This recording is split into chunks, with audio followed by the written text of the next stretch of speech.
Welcome to the Power and Market Report. I'm Albert Liu. I'm joined now by two regular guests of the show, Rick Rule, the President and CEO of Sprott U.S. Holdings, and Richard Maybury, the President of Henry Madison Research. Gentlemen, welcome to the Power and Market Report. It's a pleasure to have you on board. Pleasure to be with you. I want to talk about a little bit of geopolitics and a little bit of investing, international investing, given both of your expertise. And I want to start with Russia and direct this question to Richard Maybury. Richard, you've been talking a lot about China lately, but I want you to tell us, what do you think of the prospects of the U.S. going to war with Russia at some point?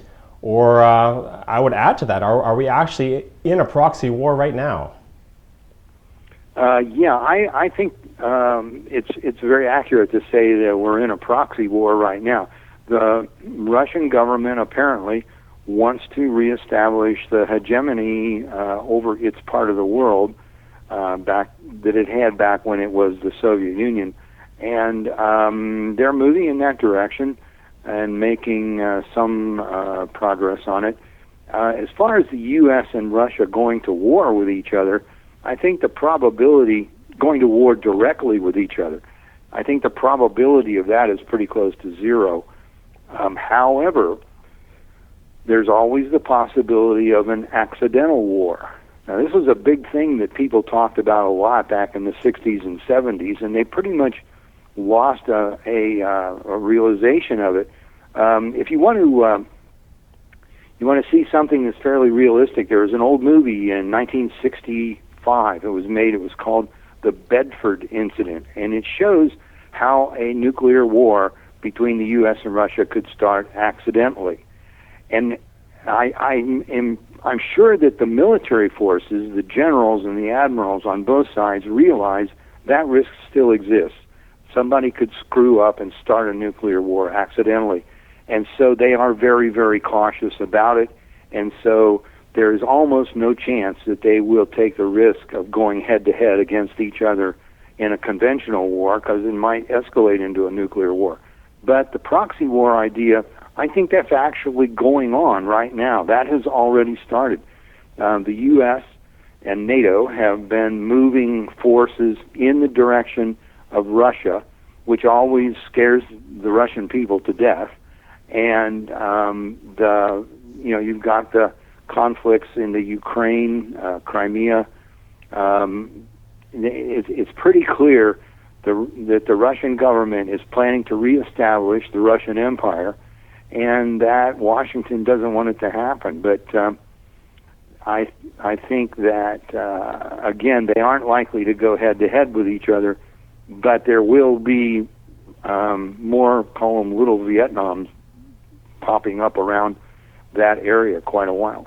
Thanks for that. Turning to the investing side with Rick Rule, regular listener Michael Gephardt asked the question about the general valuation of Russian oil producers and the future of Russian shale gas. What would you tell him? Two different answers. I think that the large resource companies in Russia, including the oil and gas companies and the mining companies, at least with regards to Norilsk and the mining side, are on a global basis pretty cheap. One could argue that they deserve to be cheap, given the lack of transparency in the Russian market. On the other hand, perhaps they deserve a premium as well, because of the absence of political risk with regards to their operations in Russia. I guarantee you that if the Russians proposed to build something like the Keystone Pipeline, there wouldn't have been 15 years of debate. There would have been 15 minutes of debate, and it would have been built. Now, a second question goes to smaller market cap companies in Russia that don't have the same political clout that the big ones do. And the answer to that is that they are much, much, much more risky. It's a heavily politicized society. It's a society where the social rents are too large for the small companies to bear unless they have roofs, which is a different way of saying political connections. And finally, with regards to the shale question, the prospectivity in Russia, the geological prospectivity for shale is incredible. But the truth is that the Russian system is ill-suited to the type of entrepreneurial fervor that makes shale work. If you have one idea, if the technical solution to a geological problem is imposed from the top down, you almost never solve the technological challenges associated with shale. We are successful in the United States and Canada because we had 50 players or 60 players or 70 players, each of whom involved a team of 5 or 6 subcontractors. Tens of millions of dollars were spent in mistakes before the accumulation of small successes unlocked the technology that allowed us to develop things like the Eagle Ford and things like the Permian. In more centrally planned economies, I'm not suggesting that the US economy isn't centrally planned, but in more centrally planned economies, I'm talking about the People's Republic of China, I'm talking about Russia, I'm even talking about France, the ability of 50 or 60 technical teams to make mistakes and small breakthroughs, that sort of market-related, strangely collaborative effort, is what's required to make shale work. And those determinist economies can't do it. Okay. Now, at some point, you would think that that the Russians could basically glide on the coattails of the research that preceded, and then not really have to suffer through that same R&D cycle effort. But you can speak to that. But I want to move on to the second question, because YouTube user Hi there asks regarding commodities. Are we seeing the supply destruction in commodities that we would expect? And if not, will a December rate increase of 25 basis points trigger the capitulation investors have been anticipating? We are not yet seeing supply destruction, but supply destruction is the inevitable result of commodity prices that are substantially below the cost of production. The truth is that commodity producers, especially the reasonably efficient ones, try to win something called the last man standing contest, meaning that they'll produce for a while at a loss because they want to be able to supply eventual demand increases, and also because if they shut down, they lose their salaries, a factor that we can't throw out. I don't think that a quarter-point rate increase will do anything at all to hasten or slow supply destruction. What I think a quarter-point rate increase might do is lead to at least a temporary strengthening of the US dollar, or a continuation of strengthening of the US dollars. And in that context might be bad for commodity prices and gold prices. The weaker commodity prices in US dollar terms might, over the course of a year and a half, hasten supply destruction. But supply destruction is something that we're going to see at a continuation of these commodity prices, for sure. Okay. Now, moving on to China, Richard Maybury, I'm going to ask you the same question, but I think we're going to get a different answer. That is the prospects of a U.S. war with China. Right. I think the possibility of an accidental war is very high. And it's because the Chinese government dominated the China Seas, the South China Sea and the East China Sea, for probably a couple thousand years. And they want it back, very simply. What happened was in 1918, President Wilson came along and said that there should be something called freedom of the seas. And everybody should be able to go everywhere they wanted, and that the countries should not be allowed to own sections of the ocean. And that flew in the face of thousands of years of tradition. And the U.S. government, the U.S. Navy is charged with this responsibility of making it possible for everybody to use every part of the ocean except, within the 12-mile limit. Well, the Chinese are saying they don't buy that. They're going to reestablish their hegemony especially in the South China Sea, and they're working on it. And they're building these islands and claiming the waters around those islands. And Washington has, in my opinion, stupidly made the promise that they're going to stop the Chinese government from doing that. Well, the U.S. doesn't have the firepower to do that. There's just no possibility that the U.S. Navy in a head-to-head confrontation with China could possibly win in that part of the world. The Chinese have all kinds of military forces all along their coasts. They have the ability to, using modern missiles, to hit practically any part of those oceans there. And the U.S. ships that are being sent in there to violate those waters that Beijing is now claiming, I mean, they are sitting ducks. They would not have a prayer if they had to shoot it out with those Chinese land forces. And the Chinese know it, and the U.S. Navy knows it, but the idiots, politicians in Washington, are sending those American ships in there anyhow. To me, it is the most irresponsible thing happening in the world today. And as the more Washington pushes on Beijing, the more likely it's going to be that somebody's going to make a mistake and start shooting. So to me, that's, maybe the worst hotspot in the world today, certainly one of them, and it's one that investors aren't looking at very much. And I think they should take a look, because the ability of that situation to really go wild, like in 1914 with the beginning of World War I, it's that sort of a situation, extremely dangerous. Richard, you've been writing about this for a while, and you make very good points. All the while, though, I'm hoping that you're wrong. There's a historical precedent for what happens to people who look like me when this country goes to war with an Asian nation. And I don't want any type of war, but if there has to be a war, I'm going to vote for Sweden. Let's move it along, because we have a lot to cover. I want to talk about Rick Rule. You're going to be participating in an event next week called Cycle 2015, and this is an online event that anyone can participate in for free. I was there last year. It was a great event. Many very exceptional talks. I remember yours. I remember Doug Casey's. I remember Olivier had a great talk as well. Can you tell us about what is this program and what are you going to be talking about? Sure.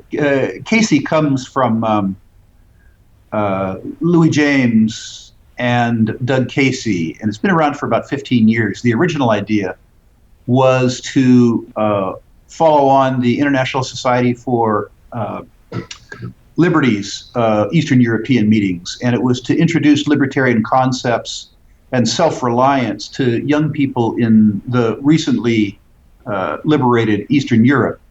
The truth is that the conference is much larger than that now. It's international. As a consequence of the involvement of Students for Liberty, young people from about 40 countries in the world, including East Asia, South Asia, Eastern Europe, South America, and of course, this continent participate. It's libertarian-oriented, but libertarian-oriented in self-help. My understanding is there'll be about 20 speakers this year. My own topic will be on mentoring, both being a mentor and being mentored. So it's something I'm very eager to do. I've had the good fortune to teach online for about 10 years of cycle, but I hadn't until last year, when I journeyed to Belarus, had the opportunity to meet the Eastern European students personally. And I have to say, it was one of the high points of my year last year. I really look forward to participating in this year's conference, and I encourage both of you, of course, to participate, but also, Albert, your listeners and viewers to participate. It's easy to get to, and you can give better instructions than I. Your grasp of technology is better, but it's certainly easier to get to through the liberty.me portal. We're going to have a special redirect at powermarket.com/cycle. Also look in the show notes and I'll have the direct link. This is a great program, and I want to start a discussion between the two of you on mentoring. Maybe I'll throw this out there first. Your ideas of formal versus informal mentoring. I've had many mentors over my lifetime. I've never asked one to be my mentor, starting from my parents, but through many jobs and other relationships. Never ever have I asked someone to become my mentor. I think the reason I haven't done so is because seems to be, to me anyway, the connotation that when you ask someone to be the mentor, that they're going to be doing perhaps more of the work than they should be. I'd like to get your ideas on that. What is a mentoring relationship to you? Let's start with Rick Maybury. Well, I have a kind of an apprentice model in my head for that, where the master is teaching the apprentice, and they both understand that the master has a lot more experience, and that the master is going to try to give some sort of guidance to the apprentice. But I'm not comfortable with that because it sounds too rigid, because my experience has been when I mentor somebody is that I learn as much from them as they do from me. There's an old saying among teachers that you never learn something as well as when you teach it. And that's one of the big parts of mentoring that's so pleasurable to me, is when I get involved in it, I find that I'm forced to rethink a lot of things that I know and believe, and that that process causes me to understand my own profession better than I otherwise would. So, it's a growth experience for the mentor as well as for the apprentice. And I really highly recommend that people get into it and do it, because it's going to pay off for you as well as for the apprentice too. Rick Rule, feel free to jump in here at any time, both of you. Well, my own vision is a bit different. I think it is as much more interactive and much more iterative. One of the things that has occurred to me, reviewing my career, first of all, as having been mentored, formally and informally, and then later mentoring, has been that the student has a better sense of what he or she wants to learn, and a better sense of what lessons the teacher has. And so the determined approach from the person seeking mentoring to the person seeking to do the mentoring, I think, is important. There are, as an example, many things that people who helped me could have taught me, but there were certain things that were more valuable to me at the time, which means that there were certain things that I was willing to spend more time and effort to grasp. One of the things, of course, that the student needs to do is pay attention to the subtext of the lesson, because there may be ancillary lessons that end up being more important to the student than the lesson that they set out to learn. Simultaneously, the person doing the mentoring has a couple responsibilities too. The first is to refuse assignments where he or she doesn't feel capable of delivering the information requested. People, as a consequence of the fact that I'm successful in one or two realms of life, for some reason seek advice and lessons from me on many realms of life, most of which I'm wholly unsuited to delivering. And understanding the type of request and whether or not you are able to honor the request, I think, is very important. The second thing is that sometimes the teacher has more experience with pupils than pupils do with teachers. And you can often, as a mentor, understand enough about the person that's requesting information from you that you can guide them in some way, shape, or form as to the appropriateness of the lessons that they're trying to learn. As an example, if someone comes up to me and says, it's pretty simple, I want to be rich, I say, well, that's really nice. That's wonderful. But I don't have anything to do with that process. If what you want from me is to find out how to utilize your skill set to generate utility in a field that you're competitive in and enjoy some of the surplus, we can have that discussion. But if you're coming to me and you just say, I want to be rich, to me, that's interesting, not relevant. Yeah. Rick, something that I run into a lot, I wonder if you've got a solution for it, is that the protege doesn't even know what questions to ask. I have heard that so many times where I'm mentoring somebody and they will simply say, I really want to know what you know, but I don't even know where to start. I have no idea what questions to ask. Do you have anything to say about that? I tend, because I don't write as well as you, so I don't cast as broad a net, I tend to refuse requests like that. In terms of my formal mentoring relationship, We have several thousand shareholders. We have 170 employees, and we have over 200,000 customers worldwide. Never mind the people who haven't been fortunate enough as yet to become our customers. So the number of potentially formal relationships I have, preclude my establishment of informal relationships where the informal relationship isn't efficient. Now, the truth is that 400 or 500 students are likely to suffer through my lecture and cycle next week. And the consequence of that is that some number of them are going to form very specific questions of me. And having looked at the question, I will consider myself competent, perhaps, to address 2 or 3 of them. For me, it's a pretty aggressive funnel, depending on my own interpretation of whether I have something to add in the process. If the approach to me is too general, because of constraints on my time, I tend to refuse them. Yeah, I can see that. Yeah, it's a different. Being a mentor is a really different relationship than almost any other one you're going to have, and there isn't any book written on it that I know of that gives you a guide that works for your particular situation, because every mentor's situation is different because his field of expertise is different. And again, I kind of think that what I've been doing is when I get into one of these situations is I try to interrogate the student and find out what he already knows, and that will give me some idea of how to handle the situation. But to just start off cold without knowing what the student already knows, I found that to be very frustrating and pretty close to hopeless. You have a very broad base in the sense that your decades worth of work on the Uncle Eric books introduces you to thousands of people in terms of what you might be able to teach. So you have a competitive advantage over me in mentoring.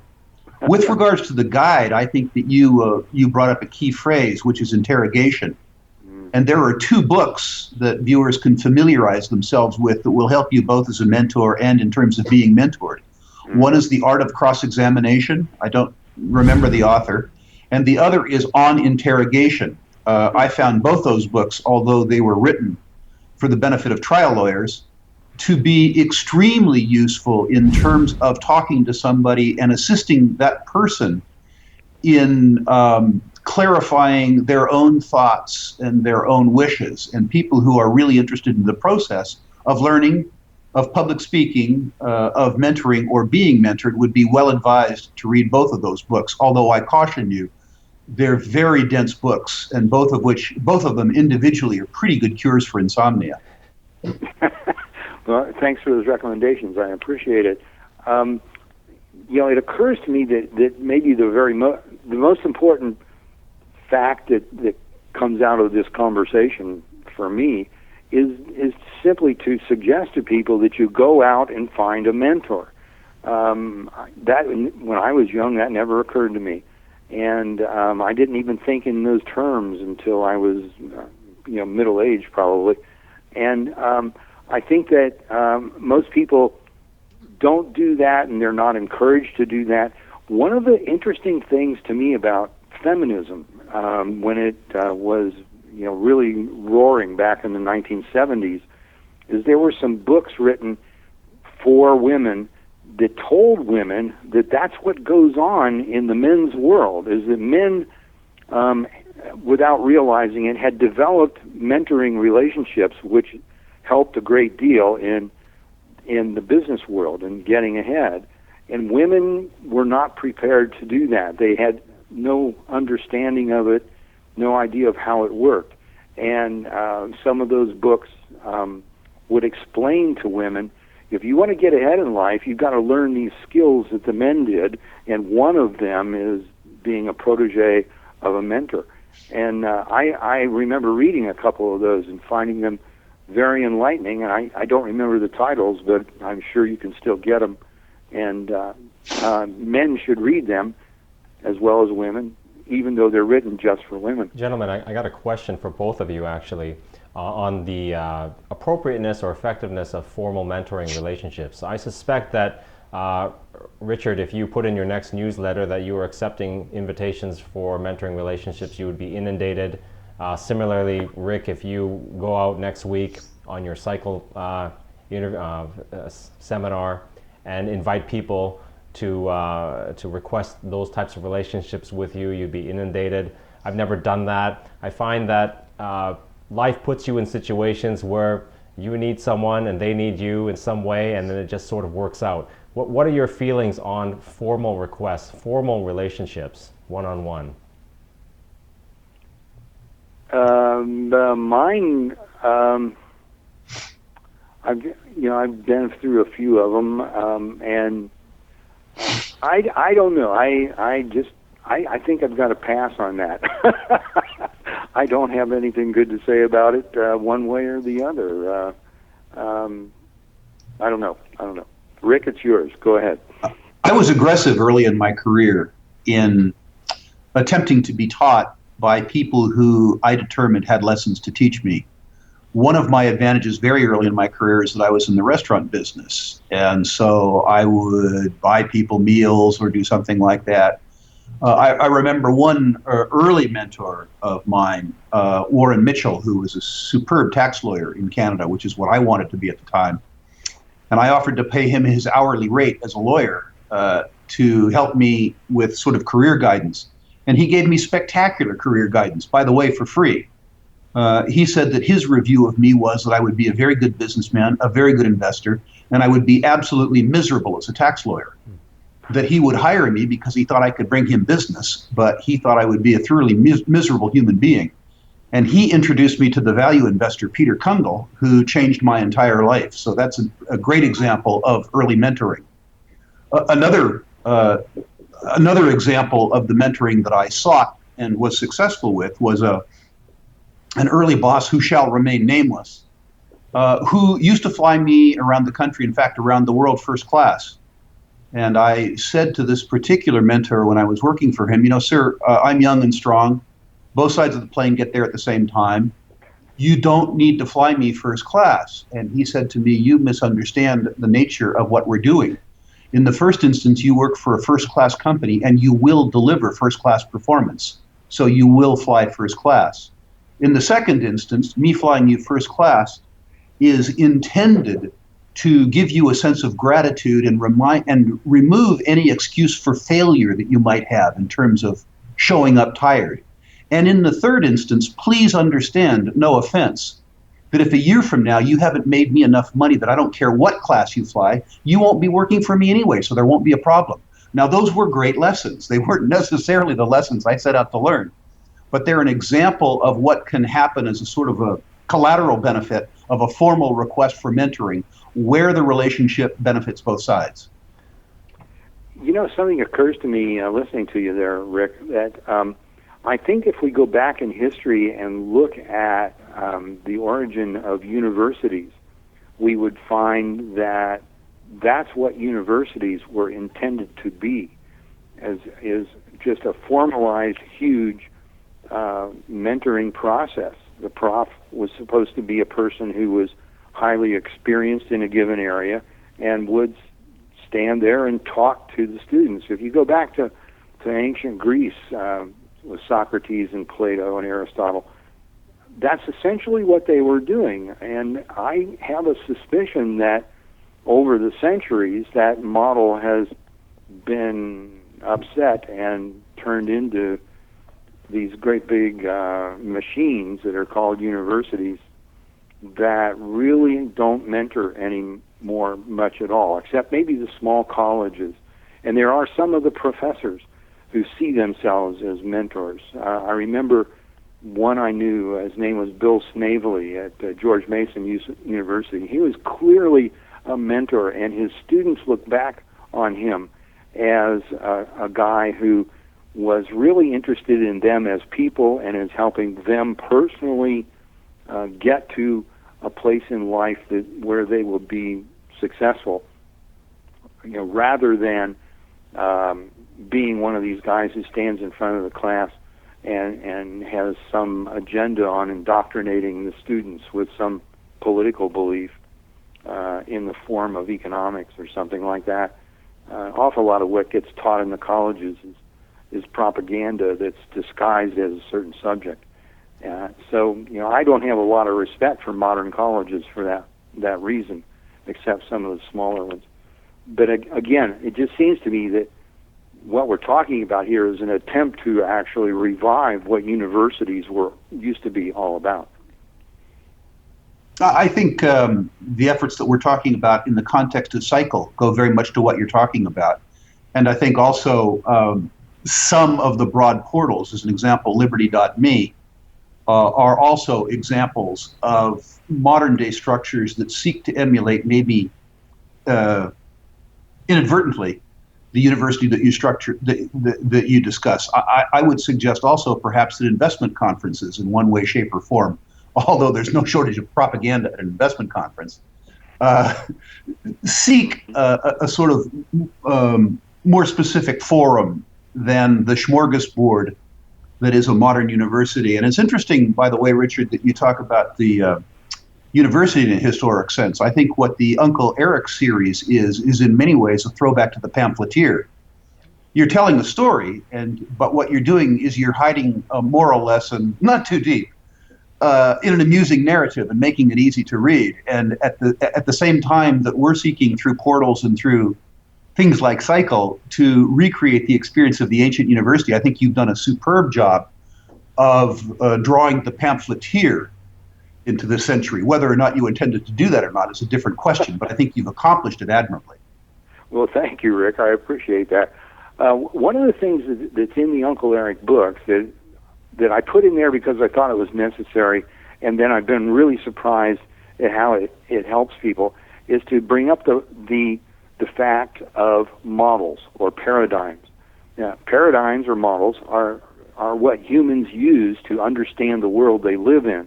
And I start the books out by telling people about paradigms, because most of the time they go all the way through grade school and high school and college, and nobody ever said anything to them about paradigms. And so I introduced that, and then everything that's in the rest of the 10 Uncle Eric books is built around the construction of the paradigm that I'm trying to teach. I've found people really respond to that. The simple fact they find out that there are models and that's how we understand the world is such an enlightening thing to them. It's a very eye-opening and liberating sort of a discovery. And I would suggest to anybody who's going to be a mentor, you do a little bit of research on models or paradigms and get comfortable with it and get in your own head what the model is that you're trying to teach the young person. And I think that will make the whole job for you a lot more interesting and a lot more satisfying. Gentlemen, we're running out of time, so I think we'll wrap it here. I want to thank you and mention to the viewers, if you are new and you're wondering why we keep referring to this Uncle Eric character, the reason he's Uncle, or we talk about Uncle Eric, and the reason I call Richard Maybury America's uncle is because of the pen name he uses, Uncle Eric, in the wonderful books that he's written about history, politics, economics, and so forth. You can find all those books or the links to them at richardmaybury.com. I highly recommend reading those books. And if you want to reach out to Rick Rule, you can go to sprottglobal.com. I also have resource pages for both of these gentlemen at powerandmarket.com/Maybury and powerandmarket.com/Rule. Also, I'll mention again, be sure to check out Cycle 2015, the online seminar, which takes place November 23rd through 29. Speakers are going to include Doug Casey, Jeffrey Tucker, David Friedman, and our very own Rick Rule. It all starts Monday, November 23rd at 12 p.m. Eastern. Check out our show notes for more information, or just go to powerandmarket.com/cycle. Gentlemen, thank you very much. You're two of my favorite guests, and it's just been fantastic having you on together and listening to the interaction. I hope we can do it again. Thank you, Albert. It was a pleasure. Mm-hmm. And don't forget to visit powerandmarket.com for insightful interviews with the world's leading experts in economics, finance, and investing. Next up, newsletter publisher and author Harry S. Dent. This is the Power and Market Report.